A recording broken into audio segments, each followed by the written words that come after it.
Hallelujah. जय मसीह की आप सभी को। और मैं धन्यवाद देना चाहता हूँ पिता परमेश्वर को यीशु मसीह के नाम से, ब्रदर जोसेफ कुलवीर और जो उनका पेज एक रेवलेशन पे जिन्होंने मुझे अवसर दिया प्रभु के वचन का प्रचार करने के लिए। और मैं धन्यवाद देना चाहता हूँ सारे लोग जो इस वचन को सुनेंगे। तो आइए हम 1-2 मिनट के लिए प्रभु को स्तुति करें और धन्यवाद दें। Hallelujah Lord, thank you Jesus. धन्यवाद पिता परमेश्वर, आपकी महिमा हो, आपका जय जयकार हो। यीशु मसीह, आपने हमें जीवन दिया, इसके लिए हम धन्यवाद देते हैं। आपकी स्तुति हो, आपकी बड़ाई हो और आपकी ही महिमा हो प्रभु हमारे जीवन से। मैं धन्यवाद देना चाहता हूँ जो जीवन आपने हमें दिया ताकि हम वो जीवन जी सके। धन्यवाद देते हैं प्रभु आपकी सारी अच्छाई के लिए, सारे आशीष के लिए धन्यवाद। हम आपको आशीर्वादित करते हैं, जिसे भजन संहिता 103 में लिखा है, bless the Lord O my soul and forget not all his benefits. हम आपको आशीर्वादित करते हैं प्रभु, और आपकी हर एक बेनिफिट्स के लिए हम धन्यवाद देते हैं प्रभु। धन्यवाद। हालेलुया लॉर्ड, आप राजाओं का राजा हो, आप प्रभुओं का प्रभु हो, आपकी महिमा हो और आपके जैसा कोई नहीं है और ना ही कोई होगा। धन्यवाद प्रभु, आप युगानुयुग जीवित परमेश्वर हो और इसलिए हम आपकी महिमा करते, स्तुति प्रशंसा करते। हम आपके पराक्रमों के लिए स्तुति करते और हम धन्यवाद देते क्योंकि आपने हमें ये जीवन दिया और हम आप ही का ही जीवन जी रहे हैं। Hallelujah hallelujah. धन्यवाद प्रभु, धन्यवाद यीशु, यीशु मसीह, धन्यवाद। हालेलुया, स्तुति हो प्रभु। हालेलुया।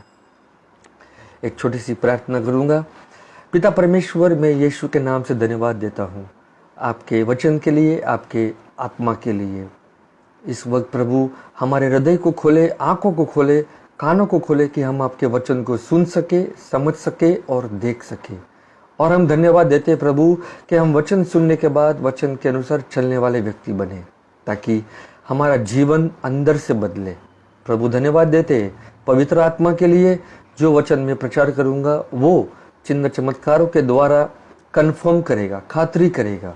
और हम धन्यवाद देते हैं प्रभु सारी अच्छाई के लिए, सारे आशीष के लिए।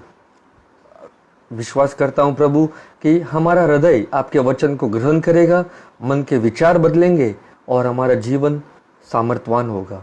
धन्यवाद प्रभु, यीशु मसीह के नाम में मैं ये प्रार्थना करता हूँ, आमीन।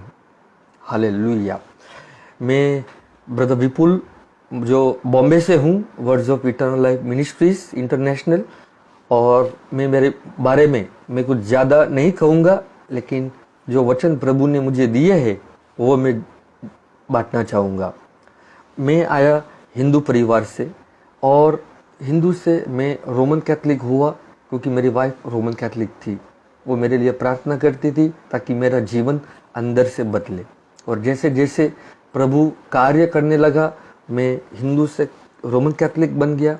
लेकिन मैं शराब पीता था, मेरे को फाइनेंशियल प्रॉब्लम था, बैंक लोन सब कुछ में डूबा हुआ था। लेकिन प्रभु ने उस समय मुझे छुआ और मुझे शराब से छुटकारा दिया। और जो 3 साल से मैं नौकरी की तलाश में था, 3 साल से मुझे नौकरी नहीं थी, प्रभु ने 4 महीने के अंदर अद्भुत कार्य किए और मुझे अच्छी खासी मर्चेंट नेवी में जॉब दिए। और फिर मेरा सब कर्जा विर्जा जो था वो सब मैंने भर दिया और प्रभु की सेवा करने का ये इच्छा हुआ। और जैसे जैसे सच्चाई मुझे और पता चलने लगी, तो मैं सब कुछ मुझे छोड़ना पड़ा। रोमन कैथलिक का जो भी था वो सब कुछ मुझे छोड़ना पड़ा। और फिर एक समय ऐसा आया कि मुझे डिसीजन लेना था। तो मैंने डिसीजन लिया, मतलब प्रभु की दया से मैं, मेरी वाइफ और मेरे दोनों बच्चे, अभी हम सब जन मसीह में है और बॉर्न अगेन है। प्रभु यीशु के लहू में हम साफ हुए हैं और मैं प्रभु की सेवा करता हूँ प्रभु की दया से। और मेरी वाइफ जॉब करती है और मेरे बच्चे अभी पढ़ रहे हैं। हालेलुया, प्रभु की महिमा हो। तो जैसे जैसे सच्चाई पता चलने लगी, मुझे डिसीजन लेना पड़ा और पिछला सब कुछ मुझे छोड़ना पड़ा ताकि मैं नए में चलता रहूं। इसके लिए एक वचन हम बहुत बहुत बार सुनते हैं वचन। दूसरा कोरिन्थियों को अध्याय 5 वचन 17 में लिखा है कि अगर कोई जो मसीह में है वो एक नई सृष्टि है, ताकि पुराना सब कुछ चला गया और देखो सब कुछ नया हो गया है। तो ये नया कब होता है? जब हम पुराना छोड़ते हैं। पुराना जब तक नहीं छूटेगा तब तक हम नए का आनंद या नए में जो है वो आज़ादी नहीं प्राप्त कर सकते। और इसीलिए मेरे जीवन में ये सब कुछ मुझे छोड़ना पड़ा ताकि मैं नए में रहूं।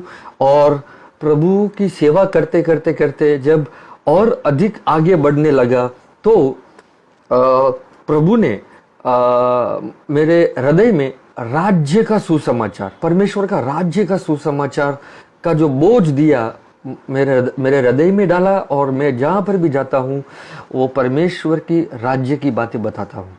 हालेलुया। तो जैसे जैसे मेरा आज का टॉपिक भी यही है कि रेवलेशन आर प्रोग्रेसिव, मतलब जैसे जैसे हम प्रभु में बढ़ते हैं तो प्रगटीकरण जो रहता है या प्रकाशित वाक्य जो रहता है वो बढ़ता है हमारे जीवन में।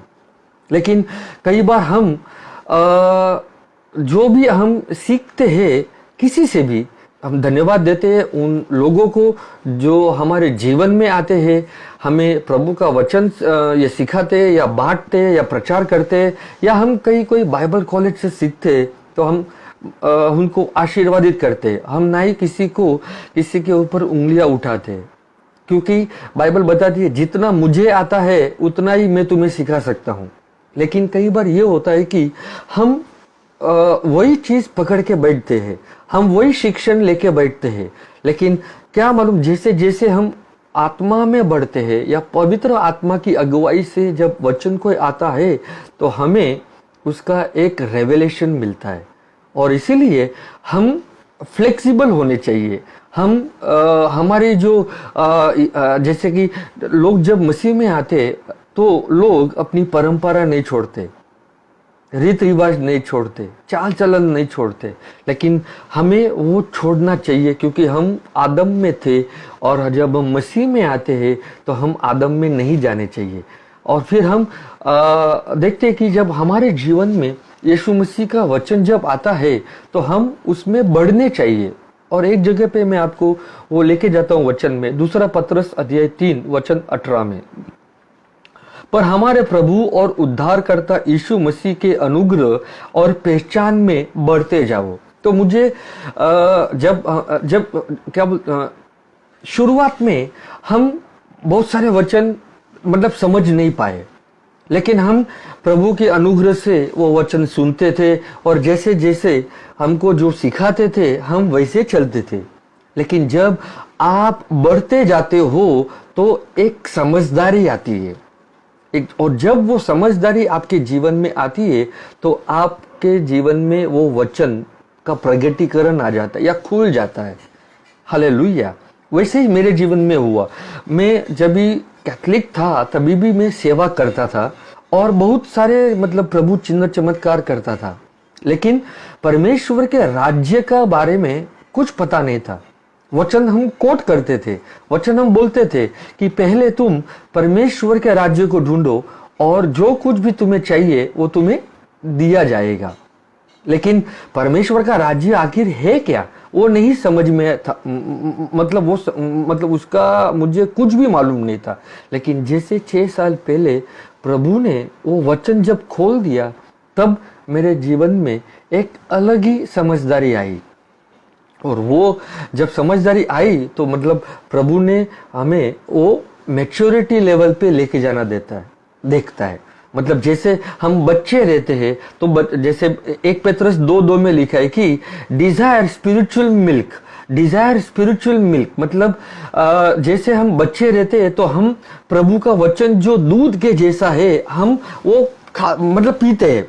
लेकिन एक समय ऐसा आता है कि हम सॉलिड खाना खाना चाहिए। सॉलिड फूड उन लोगों के लिए है जो बुद्धि में चलते हैं, जो प्रभु ने उनको जो बुद्धि देता है और जो उनका विवेक या उनका ज़मीर ये जानता है कि क्या सही है और क्या गलत है। हालेलुया।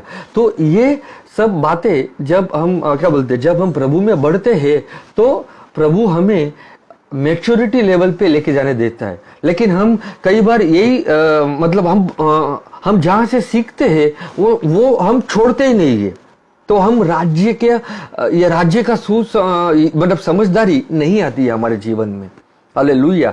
इसके लिए आप देखिए, सारे शिष्यों को राज्य के लिए काम किया, लेकिन उनको सब कुछ यहूदी का रीति रिवाज, यहूदी लोगों का परंपरा और जो भी ये सेरेमोनियल लॉज व्यवस्था, ये सब कुछ छोड़ना पड़ा। हालांकि शुरुआत में नहीं छूटा, लेकिन जैसे जैसे वे आत्मा से बढ़ने लगे वैसे वैसे उनके जीवन में वो सब कुछ छूटता हुआ प्रभु ने हमको वचनों के द्वारा दिखाया। हालेलुया। तो अभी आप देखिए, मैं आपको एक अच्छे से उदाहरण देता हूं कि अभी प्रेरित दो में देखिए कि कैसे पतरस और यूहन्ना मंदिर में जाते। प्रेरितों के काम अध्याय 3 में कैसे पतरस और यूहन्ना मंदिर में जाते हैं। लेकिन 2 में क्या हुआ? अध्याय 2 में पवित्र आत्मा का वर्षाव उनके ऊपर हुआ पेंतिकोस्त के दिन, और वे सब अन्य भाषा में बोलने लगे। और प्रेरित का कृत्य अध्याय 3 में वे जैसे रीत रिवाज के अनुसार वे मंदिर में जा रहे थे। तो बदलाव तुरंत नहीं आया, लेकिन जैसे जैसे वे आत्मा में बढ़ने लगे वैसे मंदिर की तरफ जाना कम हुआ। और फिर पौलुस आके ये बताता है कि अभी तुम वो मंदिर में जाने की कोई जरूरत नहीं है, क्योंकि तुम परमेश्वर का मंदिर हो और जिसमें परमेश्वर का आत्मा निवास करता है। तो ये ट्रांजिशन, ये बदलावट हमें वचनों में दिखाई देता है, और वही बदलावट हमारे जीवन में भी दिखना चाहिए। इसलिए मैं ये कहना चाहता हूं कि हम कहीं से भी सीखे, हम वचन का जांच अवश्य करें, क्योंकि प्रेरितों के काम में अध्याय 17 वचन 11 में ऑलरेडी वहां पे लिखा है कि पौलुस जहां पे प्रचार किया बिरिया देश में, और जो बिरियंस से थे वे वचन को चेक किए जो पौलुस ने प्रचार किए। तो हमें भी बिरियंस के जैसे चेक करना चाहिए कि कोई भी व्यक्ति, चाहे मैं भी हूं, वो वचन चेक करना चाहिए कि क्या वचन से वचन मिलाकर मुझे ये सिखा रहा है या नहीं। हालेलुया। इसके लिए कई बार हम लोग एक वचन ले लेते हैं और हम उसका शिक्षण बना लेते हैं। हालेलुया। और इसीलिए हम वैसे ना करें, ताकि हम आत्मिक जीवन में बढ़े, आत्मा से आत्मा मिलाकर वचन जाने। और इसीलिए जैसे मैं ये वचन पढ़ा दूसरा पत्रस अध्याय 3 वचन 18 में, कि जैसे हम उस समय हम प्रभु में आए, हमें बहुत सारे वचनों का ज्ञान नहीं था। ये वचन हम बहुत सारा बार कोट भी करते। परमेश्वर ने जगत से इतना प्रेम किया कि उसने एक अपना पुत्र यीशु मसीह को दिया कि जो कोई उस पर विश्वास करे उसका नाश ना हो परंतु अनंत जीवन पाए। तो ये हमें धीरे धीरे ये वचन का खुलासा होता है।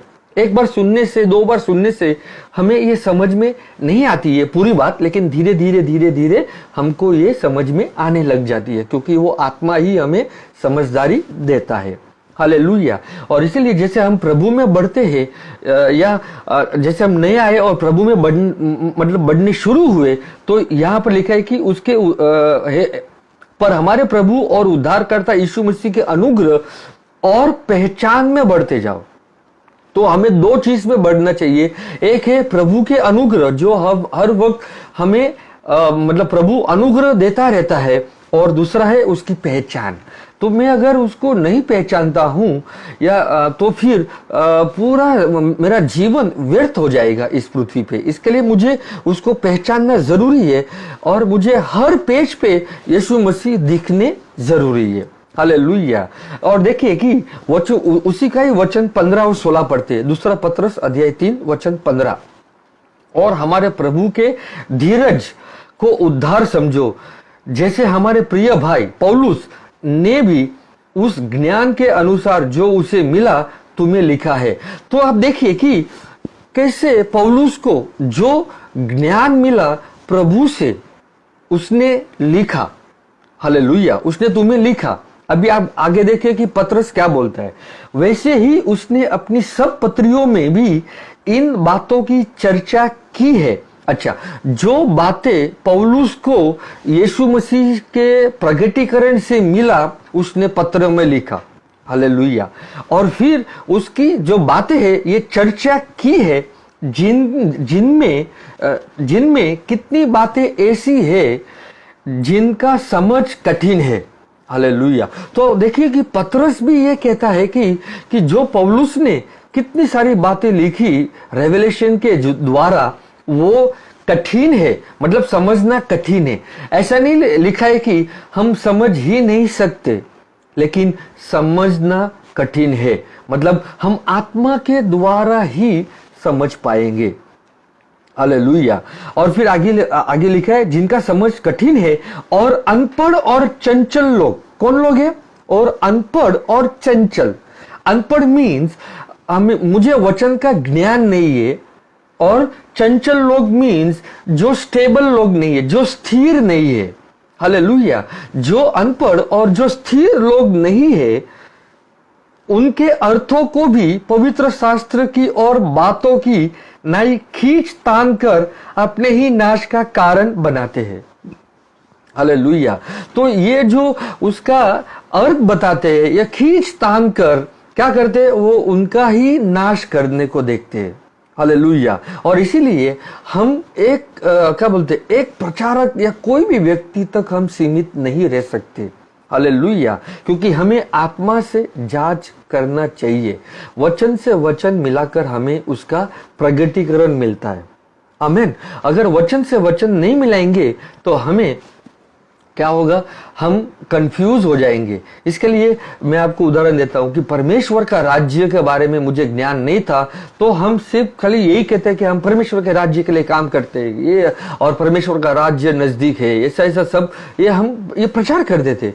लेकिन जब प्रभु ने मेरी आंखें खोली तो मुझे समझ में आया कि परमेश्वर का राज्य जो रोमियो का अध्याय 14 वचन 17 में स्पष्ट रूप से लिखा है कि परमेश्वर का राज्य केवल खाना पीना नहीं है, लेकिन परमेश्वर का राज्य धार्मिकता, शांति और वे आनंद, वे पवित्र आत्मा में है।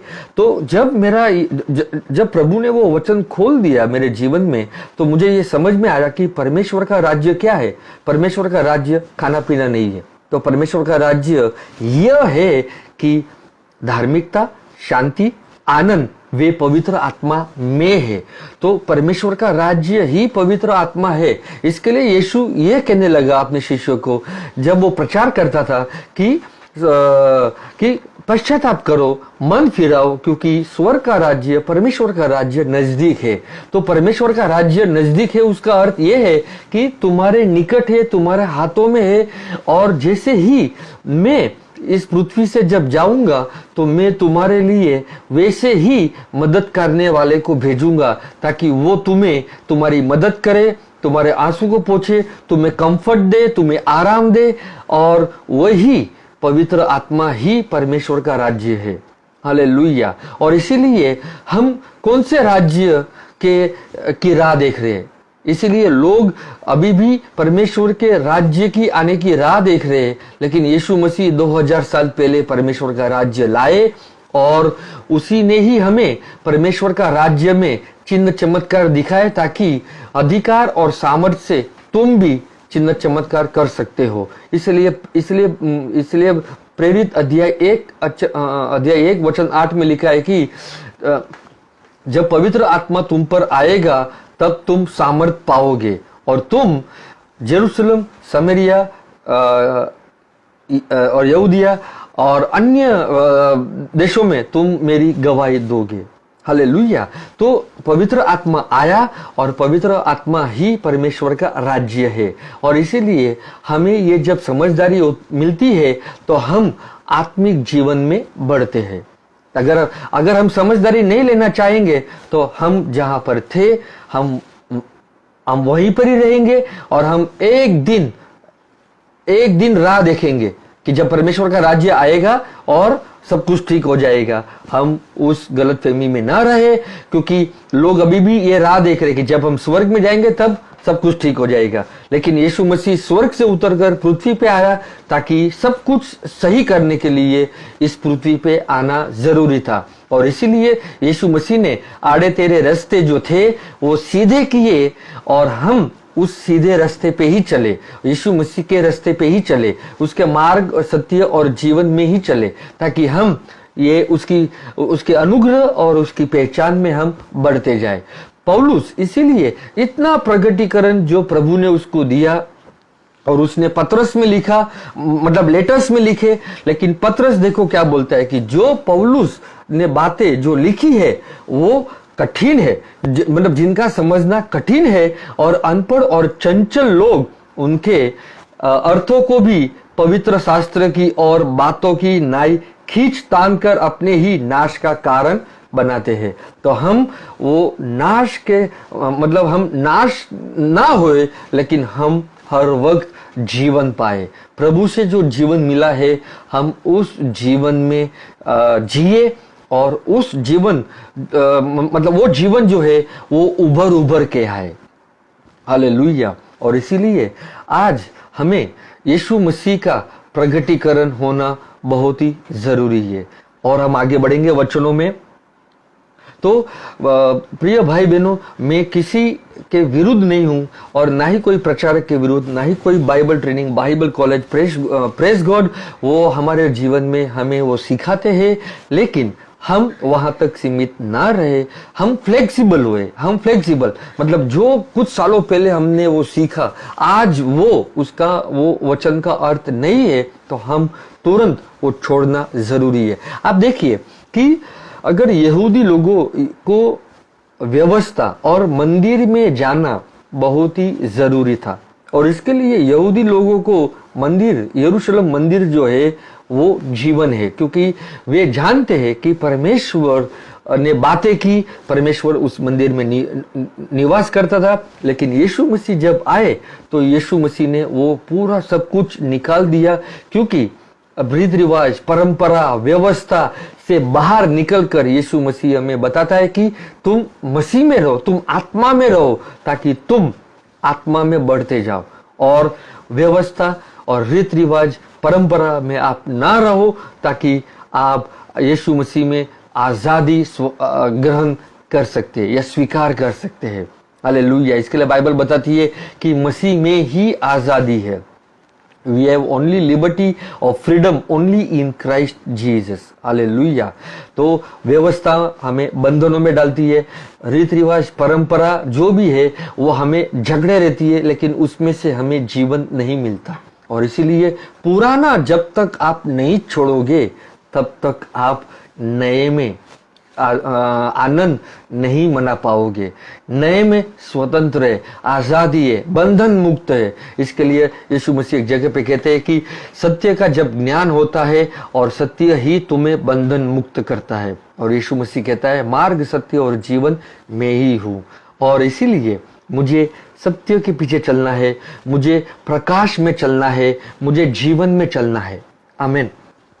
हालेलुया। वचनों में आगे बढ़ेंगे। प्रकाशित वाक्य अध्याय 1 का 1 में पढ़ेंगे। यीशु मसीह का प्रकाशित वाक्य जो उसे परमेश्वर ने इसलिए दिया। ओके, सबसे पहले आप देखिए कि यीशु मसीह का प्रकाशित वाक्य है। ये किसका प्रकाशित वाक्य है? यीशु मसीह का। हालेलुया। इंग्लिश में लिखा है कि this is the revelation of Jesus Christ. This is not the revelation of any beast or any antichrist. Hallelujah. This is the revelation of Jesus Christ. मतलब यीशु मसीह का प्रकाशित वाक्य, ये कोई बीस्ट या एंटी क्राइस्ट का या क्रिस्त विरोधी का ये प्रकाशित वाक्य नहीं है। आमीन।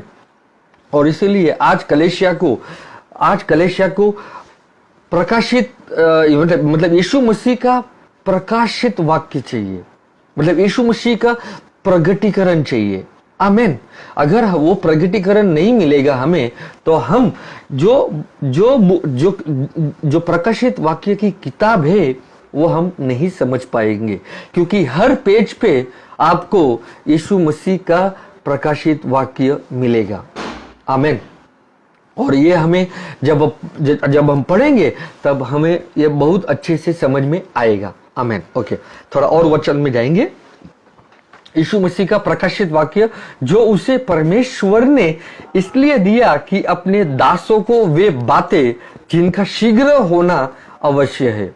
आप सोचिए कि ये शीघ्र होना मतलब ये जल्द से जल्द होने वाला है। और आप सोचिए कि ये 2000 साल पहले जो लिखी गई थी, जो भी ये मतलब प्रकाशित वाक्य जब लिखा गया था, तो ये आप देखिए कि यीशु मसीह जब यरूशलेम मंदिर के बारे में जब बोलता है कि यह मंदिर टूटेगा और एक भी दूसरा पत्थर एक दूसरे के ऊपर नहीं रहेगा, इसका मतलब कि ये मंदिर का नाश होना जरूरी है। और इसलिए यीशु मसीह ने 40 साल जो एक वंश का गैप रहता है, एक वंश एक जनरेशन बरोबर 40 साल या 40 साल बरोबर एक वंश, तो इसलिए यीशु मसीह ने कहा कि ये वंश सारा देखेगा, एक पत्थर भी एक दूसरे के ऊपर नहीं रहेगा। मतलब यीशु मसीह न्याय करने वाले हैं, क्योंकि ये यरूशलेम मंदिर का नाश होना जरूरी है। और इसीलिए ये जो बातें आगे लिखता है मतलब प्रभु कि ये शीघ्र ही होना अवश्य है। तो AD 70 में 70वें साल में यरूशलेम मंदिर का नाश हुआ, क्योंकि अगर यरूशलेम मंदिर का नाश नहीं होता तो आज मूसा की व्यवस्था के अनुसार सब बलिदान, होम बलि या पाप का बलिदान या जानवरों का बलिदान देकर वहां पर जो अर्पण किया जाता था, तो वो आज तक चलता रहता। इसीलिए आज मतलब क्या बोलते, वो मंदिर का नाश होना जरूरी है। और इसीलिए यीशु मसीह ने वो भविष्यवाणी की कि ये मंदिर का नाश होगा, ताकि मैं 3 दिनों में जो मंदिर में बनाऊंगा, और वो है प्रभु का शरीर। और इसीलिए प्रभु अपने शरीर के बारे में कहता है कि मैं 3 दिन में ये मंदिर खड़ा करूंगा। वो अपने बारे में भी कहता है, और 3 दिन में प्रभु मरकर जब जीवित उठे, और वो जो प्रभु का शरीर जो होने वाला है 50वें दिन पे, ताकि वो वहां पर हमें बताया जाता है कि पवित्र आत्मा का वर्षा हुआ, जो वादा पिता ने किया था या यीशु मसीह ने किया था वो पूरा किया। और इसलिए पौलुस कहता है कि तुम परमेश्वर के मंदिर हो। हालेलुया। तो इसीलिए जो ये आगे जब पढ़ते हो तो आपको बहुत सारा चीज मतलब समझ में आएगा, क्योंकि एक तो वहां पे लिखा है कि मंदिर का नाश होना, वहां पे दूसरी बात ये है कि आपको हर पेज पे यीशु मसीह ही दिखाई देंगे, हर एक पेज पे, हर एक पेज पे। और जो पुराना है वो निकलना चाहिए। अगर व्यवस्था नहीं निकलेगा तो आत्मा का जो काम है वो नहीं पूरा हो सकेगा। हालेलुया। और इसीलिए प्रभु हमें मतलब पहले से ही चेतावनी दे रहे कि अभी तुम और मैं, हम मतलब पुराने में न जाए, हम नए में रहे, हम आत्मा में रहे, व्यवस्था में न जाए। आमीन। आगे बढ़ते हैं कि अपने दासों को वे बातें जिनका शीघ्र होना अवश्य है दिखाए, और उसने अपने स्वर्गदूत को भेजकर उसके द्वारा अपने दास यूहन्ना को बताया। तो ये किसको बताया? यूहन्ना को बताया। और जैसे कि मैं कहता हूं और मैं बार बार भी कहूंगा कि कलीसिया को आज यीशु मसीह का प्रकाशित वाक्य होना जरूरी है।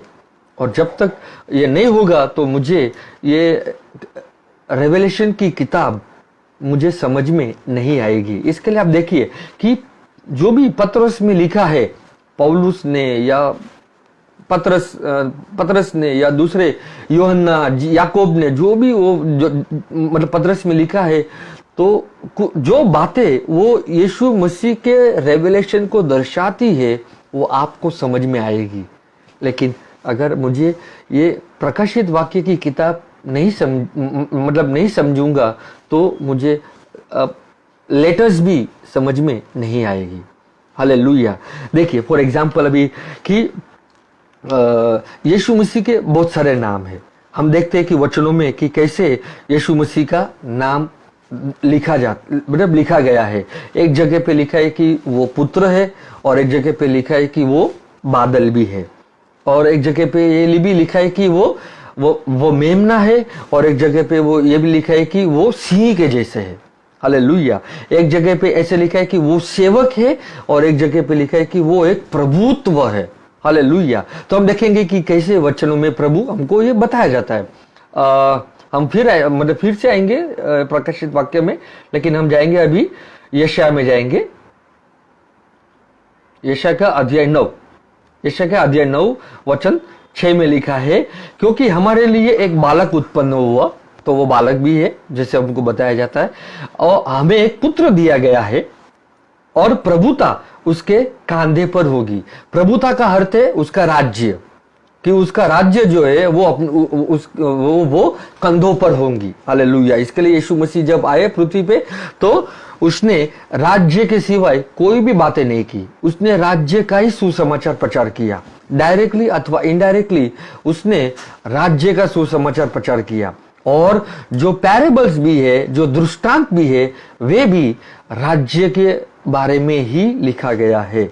आमेन। और इसीलिए जो भी शुरुआत से अंत तक, जेनेसिस से रेवलेशन के तक एक ही सब्जेक्ट है, एक ही विषय है, और वो है मसीह, वो है यीशु मसीह। हालेलुया। और इसीलिए हमें यीशु मसीह के बारे में, यीशु मसीह के अनुग्रह, उसकी पहचान हमें बहुत ही करना जरूरी है। एक जगह पे लिखा है यूहन्ना अध्याय 17 में वचन 3 में लिखा है कि अनंत जीवन क्या है। लोग सोचते हैं हम मरने के बाद अनंत जीवन पाए, नहीं। यीशु मसीह आया एवरलास्टिंग जीवन देने। कौन सा जीवन? इसके लिए बाइबल बताती है यूहन्ना 3:16 कि परमेश्वर ने जगत से ऐसा प्रेम किया कि उसने अपना पुत्र दिया, ताकि जो कोई उसमें विश्वास करे उसका नाश ना हो परंतु अनंत जीवन पाए। हालेलुया। तो अनंत जीवन कब पाए? मरने के बाद, या जिस दिन मैंने यीशु मसीह में विश्वास किया उस दिन से मेरे जीवन में अनंत जीवन शुरू हो जाता है। हालेलुया। क्योंकि मैं यीशु मसीह में विश्वास करता हूं, और उसका अनुग्रह मेरे जीवन में इसके लिए आता है ताकि प्रभु अनुग्रह से तुम उसको जान सको, उसको पहचान सको। तो पहले वो आपको अपना अनुग्रह इसके लिए देता है ताकि आप अनुग्रह को जानो। और बाइबल बताती है कि grace is a person of Jesus Christ. और बाइबल ये भी बताती है कि यूहन्ना 1:17 में लिखा है कि व्यवस्था मूसा के द्वारा दी गई, व्यवस्था मूसा के द्वारा दी गई, लेकिन अनुग्रह और सच्चाई मसीह लाया। हालेलुया। तो grace and truth came by Jesus Christ. अनुग्रह और सत्य किसके दो कौन लाया? यीशु मसीह लाया। तो अगर मुझे अनुग्रह चाहिए तो मुझे सच्चाई भी चाहिए, और मुझे अगर सच्चाई चाहिए तो अनुग्रह भी चाहिए। हालेलुया। लेकिन बहुत सारे लोगों को सच्चाई नहीं चाहिए। सत्य बहुत ही कड़वा रहता है, लेकिन सत्य जब आप ग्रहण करते हो, स्वीकारते हो, तो वो आपके अच्छाई के लिए ही है, क्योंकि सत्य ही आपको बंधन मुक्त करता है। आमीन। और इसीलिए हमें अनुग्रह और सत्य ग्रहण करना है, और अनुग्रह और उसकी पहचान में हम बढ़ते जाए। आमीन। क्योंकि अनंत जीवन क्या है? अनंत जीवन यह है कि आप एक परमेश्वर पिता को जानो, और उसने जो अपने बेटे को भेजा यीशु मसीह को जानो। Hallelujah. That means knowing God and Jesus Christ is eternal life. Hallelujah. तो अनंत जीवन यह है कि आप परमेश्वर को और अनंत जीवन को जानो। मरने के बाद तो हम उसको जानेंगे ही पहचानेंगे, लेकिन हम इस पृथ्वी पे है तब तक इसके लिए हमें जानना है, पहचानना है। और उसका राज्य भी जब इस पृथ्वी पे आए और हमें और जो पवित्र आत्मा मिला है, सामर्थ मिला है, अधिकार मिला है, हम सामर्थ में जाए और चिन्ह चमत्कार करें, ताकि हम शैतान के कामों को क्या करें, नाश करें। आमीन। तो यहाँ पे हम देखते हैं कि यशायाह अध्याय 9 वचन 6, क्योंकि हमारे लिए एक बालक उत्पन्न हुआ, हमें एक पुत्र दिया गया है और प्रभुता उसके कांधे पर होगी और उसका नाम, देखिए उसका नाम क्या है, अद्भुत है, उसका नाम युक्ति करने वाला, उसका नाम पराक्रमी परमेश्वर, उसका नाम अनंत काल का पिता और उसका नाम शांति का राजकुमार। हालेलुया। तो ये सब जो नाम है ये हमें ये वचनों के द्वारा हमें समझ में आता है। आमीन। तो हम देखेंगे कि और वचन में ये लिखा है कि पुत्र हमें दिया गया है। तो देखिए कि उसका नाम भी, that means his name shall be called son of God. तो उसका नाम भी एक जगह पे लिखा है कि उसका नाम पुत्र कहा गया है। आमीन। तो हम देखेंगे कि कैसे हमको रेवलेशन मिलता है पुत्र का, क्योंकि जब यीशु मसीह आए तो उन्होंने पिता को दर्शाया ताकि वे पिता को जाने। हालेलुया। और जब यीशु मसीह ने कहा कि जब मैं जाऊंगा तो तुम्हारे लिए मदद करने वाले को भेजूंगा, और वो मदद करने वाला पवित्र आत्मा है। और जब पवित्र आत्मा आया तो उसने यीशु मसीह को दर्शाया, यीशु मसीह का प्रगटीकरण दिया, यीशु मसीह ने पिता का प्रगटीकरण दिया और पवित्र आत्मा ने यीशु मसीह का प्रगटीकरण दिया। हालेलुया। तो हम देखेंगे कि एक वचन में कैसे प्रभु हमें बताते हैं। मत्ती का अध्याय 16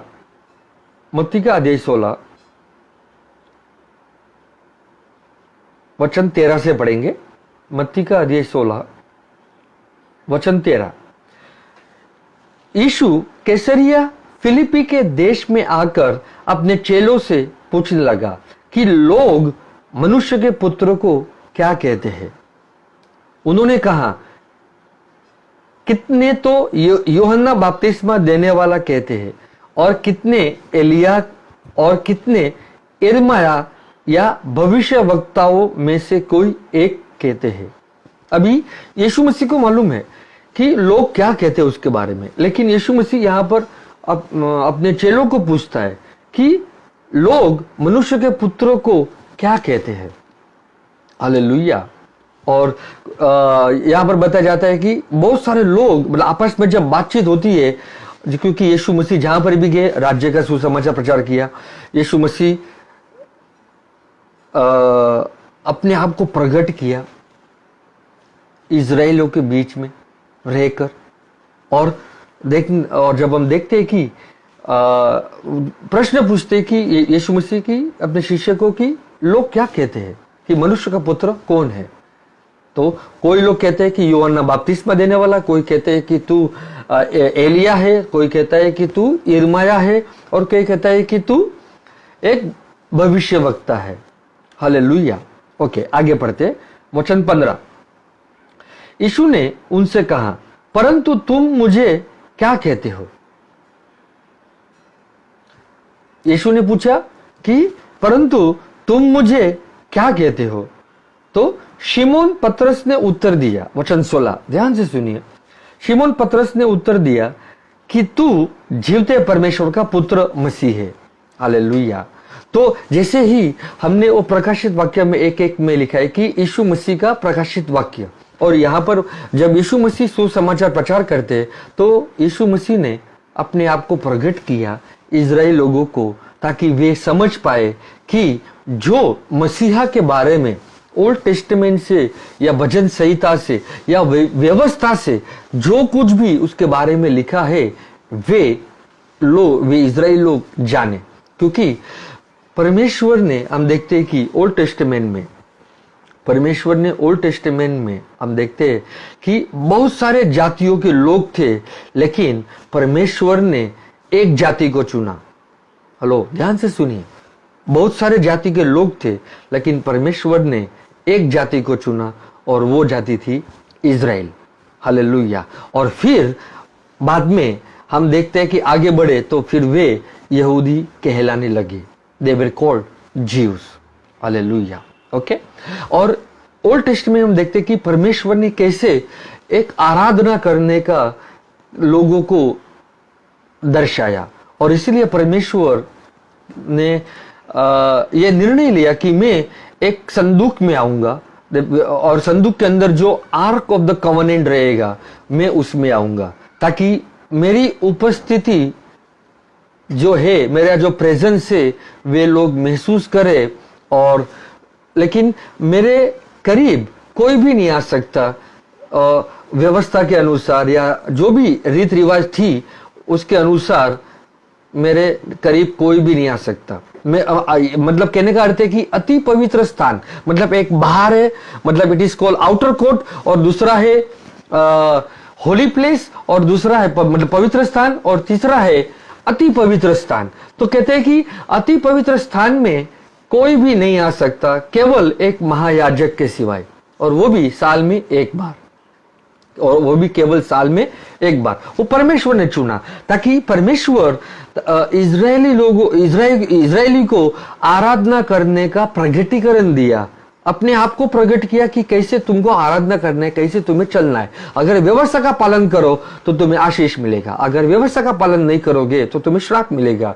और महायाजक अति पवित्र स्थान में जाकर सारे लोगों का मतलब पाप जानवरों का खून से, मतलब जानवरों का बलिदान देकर उसका खून से वे उनके पाप क्या होंगे, कवर हो जाएंगे। हालेलुया। एक साल के लिए। लेकिन हम देखते हैं कि यीशु मसीह हमारा स्वयं महायाजक बना, और वो अति पवित्र स्थान में जाकर, और अति पवित्र स्थान मतलब उसने लहू कहां पर बहाया, क्रूस पर बहाया। हालेलुया। और जब क्रूस पर बहाया तो वहां मतलब समझ में आता है कि वो क्रूस ही परमेश्वर का सिंहासन है। वो क्रूस ही हम देखते हैं कि परमेश्वर का क्या है, सिंहासन है, परमेश्वर की उपस्थिति है, और क्रूस ही वो स्वर्ग है। हालेलुया। क्योंकि यीशु मसीह स्वर्ग लाया, और इसीलिए कहता है कि मैं इस संसार का नहीं हूं, क्योंकि मैं इस संसार का नहीं हूं, क्योंकि मैं जो संसार तुम्हें नहीं दिखता है मैं आत्मा में हूं, मैं आत्मिक, that means I am from spiritual world, मैं एक आत्मिक जीवन से हूं। हालेलुया। इसके लिए पृथ्वी की बातें आप आत्मा से जब मिलाओगे तो आप कंफ्यूज हो जाओगे। हालेलुया। और इसीलिए हम वचन की समझदारी नहीं आती। Praise God. तो देखते हैं कि वचन कैसे प्रभु हमें सिखाते हैं, वचनों से वचन मिलाना है। और जब न्यू टेस्टामेंट में यीशु मसीह कहते हैं कि अभी मैं स्वयं अति पवित्र स्थान में जाकर मैं मेरा ही जो खून है, मेरा ही लहू है, वो मतलब समर्पित करता हूं, और लोग आज अति पवित्र स्थान में लहू के द्वारा बिंदास आ सकते हैं, ताकि वे शुद्ध हो जाए, और प्रार्थना में जो कुछ भी मांगेंगे मैं अवश्य उन्हें दूंगा। हालेलुया। क्योंकि आज मैं ना व्यवस्था के अनुसार, ना रीत रिवाज के अनुसार मैं अति पवित्र स्थान में नहीं जाता हूं, लेकिन केवल यीशु मसीह के लहू के द्वारा, जो इब्रानियों का अध्याय 10 वचन 19 में लिखा है कि हम बिंदास निडर होकर परमेश्वर के अति पवित्र स्थान में यीशु मसीह के लहू के द्वारा जाते हैं। और वो है जो उनका शरीर जो तोड़ा गया है, वो है वेल, वो है पर्दा, और वो पर्दा भी निकाल दिया प्रभु ने, ताकि हम बिंदास जा सकते हैं। हालेलुया। तो ये सब हम देखते हैं कि कैसे प्रभु जो यहूदियों को ये सब कुछ दर्शाने के बाद भी बाइबल बताती है कि वे अपनों के पास आया। यूहन्ना अध्याय 1 वचन 11, 12, 13 जब पढ़ते हो तो वहां पर लिखा जाता है कि वे अपनों के पास आया, लेकिन अपनों ने उसे ग्रहण नहीं किया, लेकिन जितनों ने उसे ग्रहण किया परमेश्वर ने उसकी संतान बनने का अधिकार दिया। हालेलुया। तो आज हम देखते हैं कि कैसे प्रभु ने हमें संतान बनने का अधिकार दिया ताकि हमने यीशु मसीह को ग्रहण किया, हम उसके बेटे में विश्वास करते हैं और एक रेवलेशन मतलब हमारे हृदय में आता है।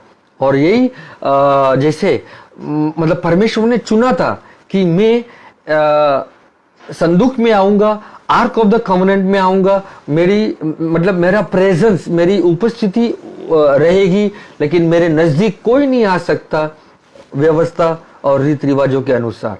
लेकिन आज हम न्यू टेस्टामेंट में यीशु मसीह ने वो सब कुछ जो ओल्ड टेस्टामेंट के द्वारा था वो सब कुछ निकाल दिया, ताकि आज हम बिंदास निडर होकर अति पवित्र स्थान में आकर हम यीशु मसीह के लहू से शुद्ध हो सकते हैं और हमारा ज़मीर भी शुद्ध हो सकता है। और प्रभु हमें स्वीकारता है, हमें धिक्कारता नहीं है। और हमारा रिश्ता बहुत ही एक गहराई से प्रभु के साथ जुड़ता है। हम उसको और जानने लगते हैं, पहचानने लगते हैं, क्योंकि हम अनुग्रह के द्वारा ही प्रभु के सामने आ सकते हैं। हालेलुया। और अनुग्रह वही है, पहले अनुग्रह इसलिए दिया जाता है ताकि हम करुणा को समझे या दया को समझे। आइए मैं वचन में लेके जाता हूं आपको ताकि हम ये समझ पाए। इब्रानियों का अध्याय 4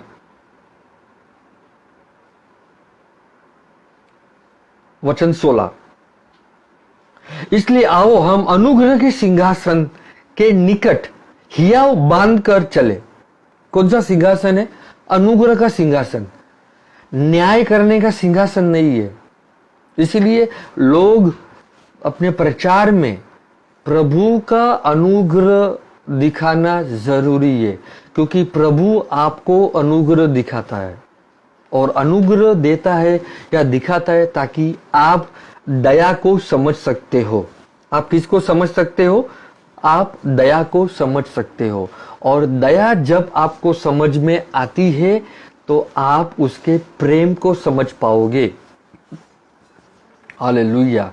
लेकिन जब हम अनुग्रह को ही नहीं समझते तो हम दया को नहीं दिखा सकते लोगों को, और ना ही हम उसके प्रेम को। हालेलुया।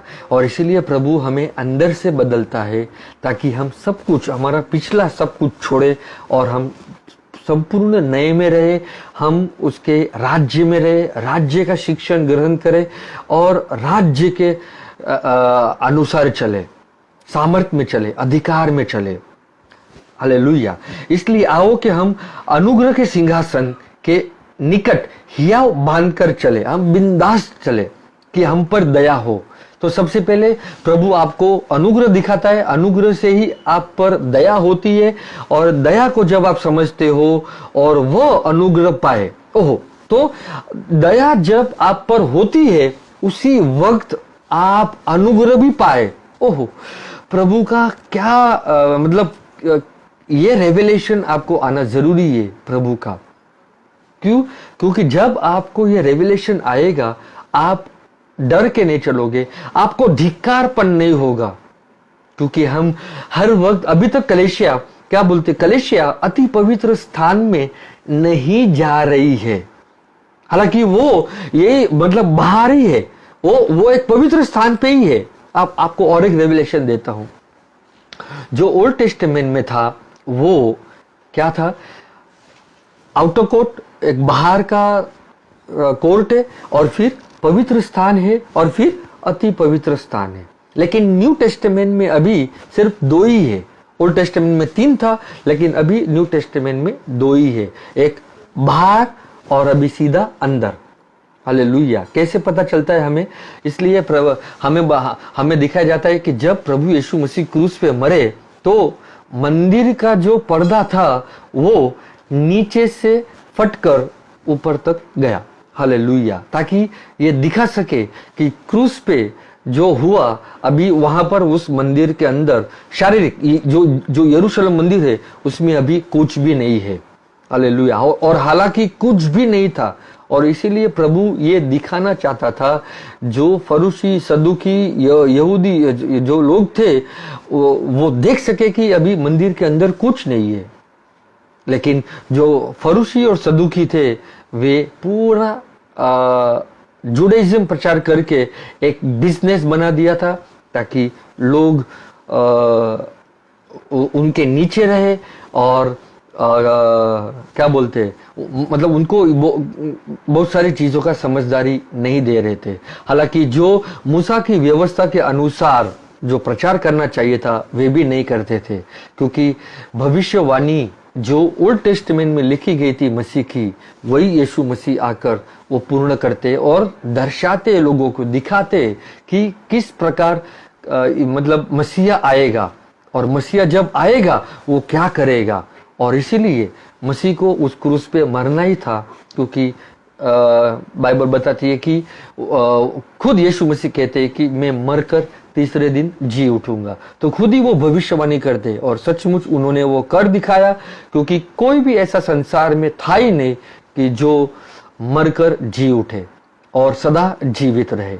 हालेलुया। और इसीलिए यीशु मसीह हमारे पापों के लिए मरकर तीसरे दिन जी उठे, और वही रेजरेक्शन, वही मतलब शिष्य लोग भी गवाही दी कि यही यीशु मसीह यहूदियों को गवाही देते रहे कि जो तुमने क्रूस पर चढ़ाया, क्योंकि तुम जानते नहीं थे, अज्ञान थे, लेकिन परमेश्वर ने उसी को, यीशु मसीह को जिंदा किया।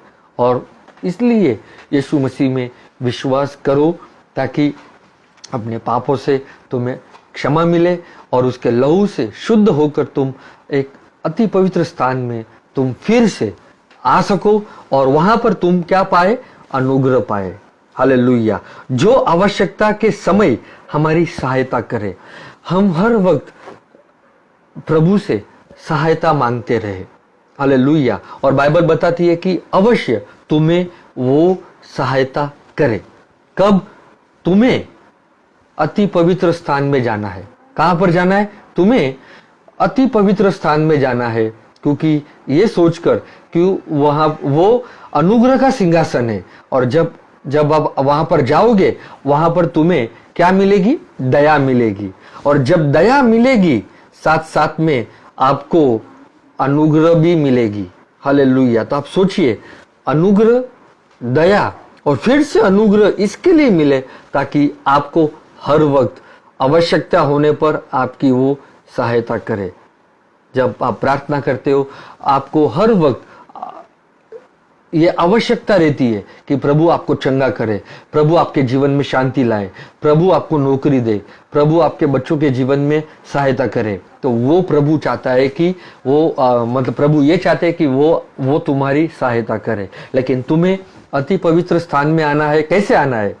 रीति रिवाजों से नहीं, लेकिन यीशु मसीह के लहू से ही आना है। हालेलुया। हम यहाँ पर आ जाएंगे मत्ती का अध्याय 16, जहां पर हम लोग थे। मत्ती का अध्याय 16, मत्ती का अध्याय 16 वचन 15 हमने पढ़ा। उसने उससे कहा, परंतु तुम मुझे क्या कहते हो? यीशु ने जब पूछा शिमोन मतलब अपने शिष्य को कि मनुष्य का पुत्र मतलब लोग क्या कहते हैं, मनुष्य का पुत्र कौन है?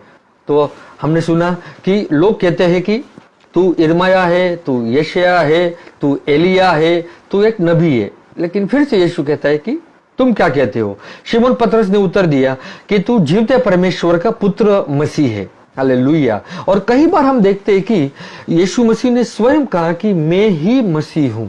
हालेलुया।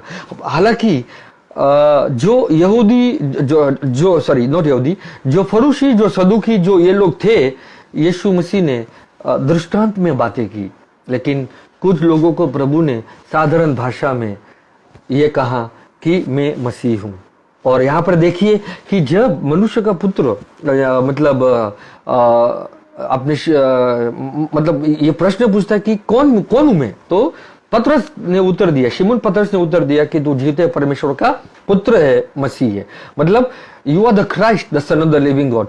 तू मसीह है, जीवित परमेश्वर का। हालेलुया। तो ये कलीसिया को प्रकटीकरण आना ही चाहिए, क्योंकि शुरुआत से अंत तक मसीहा के बारे में है। हालेलुया। और यीशु मसीह 70वें वचन में देखिए क्या लिखा है कि यीशु ने उसको उत्तर दिया कि हे शिमोन योना के पुत्र, तू धन्य है, क्योंकि मांस और लहू ने नहीं, परंतु मेरे पिता ने जो स्वर्ग में है, यह बात तुझको प्रकट की है। हालेलुया। तो स्पष्ट रूप से मतलब प्रभु कहते हैं कि मांस और लहू ने तुझे ये प्रकटीकरण नहीं दिया, लेकिन जो मेरा पिता है, कहाँ है मेरा पिता जो स्वर्ग में है, उसने तुझे प्रकट किया है। हालेलुया। तो जो यीशु मसीह का पिता और वो है आत्मा, और तो हम देखते हैं कि आत्मा के द्वारा ही तुम्हें प्रकटीकरण मिलेगा। हालेलुया। क्योंकि जो पवित्र आत्मा ने बाइबल लिखी है नबियों के द्वारा, वही पवित्र आत्मा तुम्हें प्रकटीकरण दे सकता है या प्रकाशित वाक्य दे सकता है। हालेलुया। और इसीलिए मैं ये कहना चाहूंगा कि ओल्ड टेस्टमेंट की भविष्यवाणी और न्यू टेस्टमेंट की भविष्यवाणी जब आप मिलाओगे तो आपको यीशु मसीह दिखाई देंगे। हालेलुया। मैं देखता हूं कि लोग भविष्यवाणी के पीछे बहुत जाते हैं, लेकिन जो बाइबल की भविष्यवाणी जो है यीशु मसीह की, उनको जानना वे नहीं समझते। हालेलुया। और इसीलिए हमें ये चेंज करना चाहिए कि हमें यीशु मसीह की भविष्यवाणी जाननी जरूरी है, ताकि हम जब ये समझेंगे ना, हम यीशु मसीह को देख सकेंगे, पहचान सकेंगे, जान सकेंगे, आत्मा में रह सकते हैं और वचन की समझदारी होगी। प्रभु बुद्धि देगा, ज्ञान देगा, ताकि हम कोई भी आए और हम कंफ्यूज ना हो जाए और कोई भी झूठा शिक्षण में हम नहीं फंस सकते। हालेलुया। तो ये हमें ये जानना जरूरी है, यीशु मसीह का प्रकटीकरण। आमेन। अभी मैं थोड़ा फास्ट जाऊंगा थोड़ा सा। मत्ती का अध्याय 14 वचन 33 में लिखा है। वचन 33 पढ़ते। वचन 33, इस पर जो नाव पर थे उन्होंने उसे दंडवत करके कहा, सचमुच तू परमेश्वर का पुत्र है। अब ये स्टोरी हमें मालूम है, यीशु मसीह बोट में थे, बोट में तूफान आया और फिर यीशु मसीह ने अपने चेलों को ये कहा कि अल्प विश्वासियों, तूने क्यों संदेह किया। ये सब कुछ हम ये स्टोरी जानते हैं, लेकिन वचन 33 में हमें ये समझ में आता है कि इस पर जो नाव पर थे, जो शिष्य जो नाव पे थे, क्या कहा, उन्होंने उसे दंडवत करके कहा, मतलब आराधना की उनकी, सचमुच तू परमेश्वर का पुत्र है। तो वे ये कहने लगे कि सचमुच तू परमेश्वर का पुत्र है। और इसीलिए शिमोन पतरस, जैसे 16 में, मत्ती 16 में हमने सुना कि तू मसीह है। तू कौन है? मसीह है, जीवित परमेश्वर का बेटा है। तू जीवित परमेश्वर का क्या है? बेटा है। आमीन। तो हमें उसका रेवलेशन आना जरूरी है। आगे जरा जाएंगे। मत्ती का 26 मत्ती का 26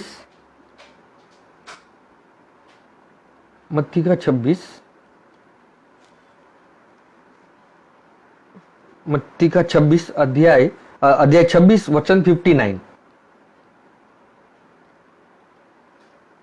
वचन 59, महायाजक और सारी महासभा यीशु को मार डालने के लिए उसके विरोध में झूठी गवाही की खोज में थे। कौन थे? महायाजक और सारी महासभा, the scribe, the Pharisees, the Sadducees, all that महायाजक और चीफ प्रीस्ट, महासभा यीशु को मार डालने के लिए उसके विरोध में झूठी गवाही की खोज में थे, परंतु बहुत से झूठे गवाहों के आने पर भी न पाई। तो बहुत सारे झूठे गवाही आए, लेकिन फिर भी न पाई। अंत में 2 जनों ने आकर कहा कि उसने कहा कि मैं परमेश्वर के मंदिर को ढा सकता हूं और उसे 3 दिन में बना सकता हूं। जैसे कि हमने पहले भी ये डिस्कस किया कि यीशु मसीह ने कहा 3 दिन में ये मंदिर का नाश हो जाएगा और मैं मतलब खड़ा करूंगा, जो अपने बारे में कहता है 3रे दिन में जी उठूंगा, और वही जो उसका देह है, प्रभु का शरीर, वही मंदिर है, उसके बारे में भी कहा गया है। हालेलुया। ओके, वचन आगे बढ़ेंगे। 62, तब महायाजक ने खड़े होकर उससे कहा, क्या तू कोई उत्तर नहीं देता?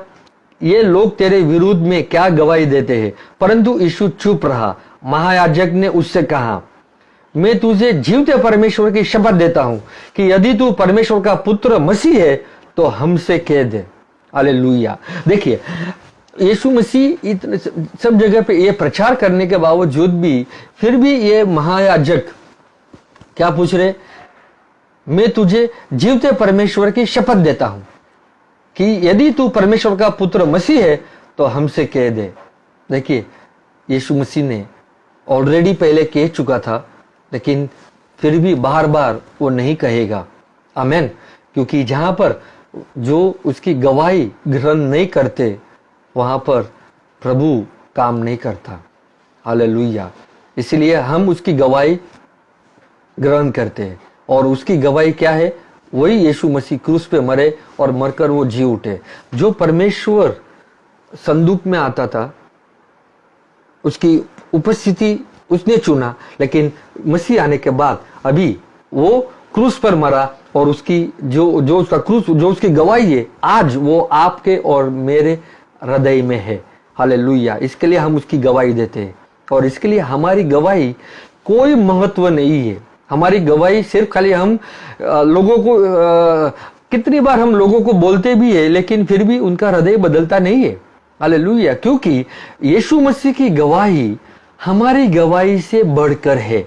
लेकिन हम देखते कि पौलुस ने क्यों कहा? पौलुस एक स्वयं, देखिए कि वो यहूदी था, सब कुछ जानने के बावजूद भी वे क्रिस्ती लोगों को मारता था, और फिर वो अपनी गवाही ये देता है कि मैं जब भी दमस्कस रोड पे जब जा रहा था, तो वहां पर मुझे ये बहुत सारे एक ब्राइट लाइट आई, और उस लाइट से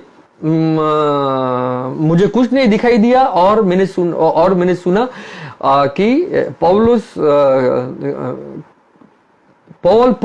मतलब 2 बार कहते हैं कि पॉल व्हाई आर यू परसिक्यूटिंग मी, क्यों तू मेरा छल करता है? तो उसने कहा, कौन बोल रहे प्रभु? तो बोलता है, मैं यीशु मसीह। हालेलुया। तो और जब पौलुस को ये समझ में आया कि अरे ये यीशु मसीह ही प्रभु है, तो तुरंत पौलुस ये प्रचार करता है कि यही यीशु जो तुमने क्रूस पे मारा, वही मसीहा है। हालेलुया। तो हमारी गवाही से बढ़कर यीशु मसीह की गवाही बड़ी है। हालेलुया। और इसीलिए हम सिर्फ खाली इतना कह सकते हैं कि हम जो थे, हम ऐसे थे, लेकिन हम अभी प्रभु ने हमारा नया जीवन दिया, हम बदल रहे हैं। हालेलुया। और बदलावट हमारे जीवन में ये कंटिन्यूस प्रोसेस है, ये आना चाहिए, बदलना जरूरी है। जो शिक्षण हमने 10 साल पहले अगर सुना, हम आज वही शिक्षण लेके नहीं चल सकते। आत्मा से जांचना जरूरी है। अगर सही है तो वो कंटिन्यू होता है, आप बढ़ते जाते हो। लेकिन अगर वो सही नहीं है तो आप उसे छोड़ दो। आप छोड़ दो, इन से आप उसमें से बाहर निकल जाओ, लेकिन आप आत्मा में आ जाओ। हालेलुया। ताकि मसीह आपको और अधिक से अधिक राज्य के लिए इस्तेमाल करे। और इसीलिए लोगों को आज देखिए कि व्यवस्था छोड़ना नहीं है। जो व्यवस्था के द्वारा श्राप आते थे, मसीह ने हमें सारी व्यवस्था के श्रापों से आजाद किया, लेकिन लोगों को आज भी व्यवस्था में जाते। जो उस समय गलेशियन चर्च के लोग जाते थे, पौलुस वार्निंग देता था कि तुम कितने मूर्ख हो, मतलब तुम्हारे ऊपर कोई तेजोमय नहीं है, कोई भी तुम्हारे ऊपर महिमा नहीं है। क्यों? क्योंकि तुम फिर से व्यवस्था में चले गए। क्योंकि मतलब पौलुस कहता है कि तुमने आत्मा कैसे प्राप्त किया? व्यवस्था के कामों से या यीशु मसीह के सुसमाचार, मतलब यीशु मसीह के सुसमाचार के विश्वास करने से। हालेलुया। तो जब आपने यीशु मसीह के सुसमाचार में विश्वास किया, तभी आपने आत्मा प्राप्त किया। आमीन। तो ये हमें एक मतलब प्रभु हमें बताते हैं कि किस प्रकार हम धीरे धीरे जैसे जैसे सच्चाई का वचन मिलता है तो हम बाहर आते हैं। और प्रभु हमें रेवलेशन देना चाहता है। वो अपने आप को रिवील्ड करना चाहता है, ताकि तुम उसको जानो, पहचानो। हालेलुया। तो हम देखते हैं कि किस प्रकार, देखिए, और इसीलिए यीशु मसीह ने यहाँ पर जो महायाजक थे और जो सारे जो महासभा के लोग थे, यीशु मसीह ने जो उत्तर में ये नहीं कहा कि मैं ही मसीहा हूं, ओके, लेकिन यीशु मसीह ने देखो किस प्रकार जवाब दिया। मैं तुझे जीवते परमेश्वर की शपथ देता हूं कि यदि तू परमेश्वर का पुत्र मसीह है तो हमसे कह दे यीशु ने उससे कहा, तूने आप ही कह दिया। ओह, मतलब यीशु ने जब ये कह दिया कि तूने आप ही कह दिया कि मैं मसीह हूं, तो वो फाइनल है कि मैं ही मसीह हूं। हालेलुया। क्योंकि तुम्हें ये समझना जरूरी है कि तूने आप ही कह दिया, वरना मैं तुमसे यह भी कहता हूं कि अब से तुम मनुष्य के पुत्र को सर्वशक्तिमान की दाहिनी ओर बैठे और आकाश के बादलों पर आते देखोगे। हालेलुया। तो यीशु मसीह देखिए किस प्रकार उत्तर देता है। लेकिन जहां पर एक जगह पे पूछा कि हालांकि मैं ये कहना चाहूंगा, यूहन्ना 4 में जब वो व्यभिचारी स्त्री को यीशु मसीह जब बातें करते हैं, तो यीशु मसीह स्वयं प्रकट करते हैं कि मैं ही मसीहा हूं। हालेलुया। तो यीशु मसीह देखिए कि किस प्रकार अपने आप को प्रकट करते, और लेकिन उनका काम ही प्रकट करना है ताकि प्रभु अपनी कृपा, अपनी दया और अपना प्रेम दिखा सके। हालेलुया। तो हम देखते हैं कि कैसे यीशु मसीह का प्रकटीकरण हर एक कलीसिया को, जो आप और मैं है, मिलना जरूरी है। आमीन। और जैसे जैसे हम आत्मा में बढ़ते हैं, रेवलेशंस बढ़ता है। Revelations are progressive. ध्यान में रखिए ये बातें, रेवलेशंस आर प्रोग्रेसिव। आमीन। सो मैं आपके लिए प्रार्थना करना चाहूंगा। पिता परमेश्वर, मैं यीशु मसीह के नाम से मैं धन्यवाद देता हूं आपके सारे आशीष के लिए, आपके वचन और आत्मा के लिए, जो लोगों ने सुना और बाद में भी जो लोग सुनेंगे। प्रभु उनकी आंखें खोलिए, कान खोलिए, वचन को समझ में आए और उनको एक रेवलेशन दीजिए। और मैं ये कहता हूं जैसे पौलुस ने एफिसियों के पत्र में अध्याय 1 वचन 17 से जब आप पढ़ते हो, तो वहां पर पौलुस बोलता है कि प्रकटीकरण का आत्मा, बुद्धि का आत्मा, ज्ञान का आत्मा कलीसिया को मिले, ताकि वे, उनका हृदय उज्याले से भर जाए और वे सारे कामों में फलदायक बने। तो उसी प्रकार मैं भी प्रार्थना करता हूं, प्रभु कलीसिया को बुद्धि का आत्मा, ज्ञान का आत्मा, समझदारी का आत्मा और प्रकटीकरण का आत्मा दीजिए, ताकि वे यीशु मसीह को जाने, वो यीशु मसीह को पहचाने और उनका हृदय उज्याले से भर जाए और हर कामों में फलदायक बने। अंधकार की शक्ति का नाश हो जाए यीशु नासरी के नाम से। और अगर कोई बीमारी है या रोग है या तकलीफ है, इस वक्त यीशु नासरी के नाम से निकल जाए और यीशु मसीह की चंगाई आपके जीवन में आए। प्रभु यीशु आपको स्पर्श करे, आपको चंगाई देता है, आपको जीवन देता है, आपको मुक्ति देता है। और एक डिसीजन लीजिए ताकि आप पुराने से निकलकर आप नए में रहे, पुराने से निकलकर आप राज्य में रहे, आत्मा में रहे और प्रभु की अच्छाई, प्रभु की भलाई और प्रभु की जो स्वतंत्रता है, आप हर वक्त आनंद से महसूस करो और आप आनंदित रहो। प्रभु यीशु मसीह आपके जीवन में शांति, आनंद, प्रेम, जीवन सदा के लिए देता रहे। आमेन। The grace of our Lord Jesus Christ, the love of God, and the fellowship of the Holy Spirit be with you all forever and ever. Amen. God bless you and Jesus loves you. Amen.